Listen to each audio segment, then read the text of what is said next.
নমস্কার, আপনারা দেখছেন সময় কলকাতায় সময় নিউজ রয়েছে আপনাদের সঙ্গে। আমি প্রবীর। পুরীর ঐতিহ্যশালী জগন্নাথ দেবের মন্দির, এবার সেই মন্দিরে বোমা বেড়ে উড়িয়ে দেওয়ার হুমকি জানিয়ে চাঞ্চল্য গোটা এলাকায়।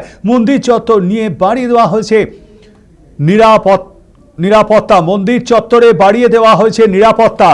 জানা যাচ্ছে মঙ্গলবার সোশ্যাল মিডিয়ায় একটি পোস্ট ভাইরাল হয়, যাতে স্পষ্ট করে লেখা ছিল মন্দির উড়িয়ে দেওয়ার কথা।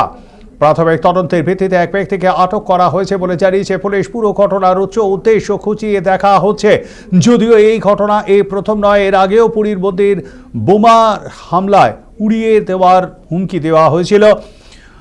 গত বছর অগাস্টে পুরীর কয়েক শতাব্দী প্রাচীন মন্দিরের দেওয়ালে ওড়িশা ও ইংরাজি এই দুটি ভাষায় লেখা হুমকি বার্তাও পাওয়া যায়। নিরাপত্তা বাড়িয়ে চালানো হয়েছিল তল্লাশি। সেই হুমকি বার্তায় লেখা ছিল জগন্নাথ মন্দিরে হামলা করবে জঙ্গিরা, গুঁড়িয়ে দেওয়া হবে মন্দির।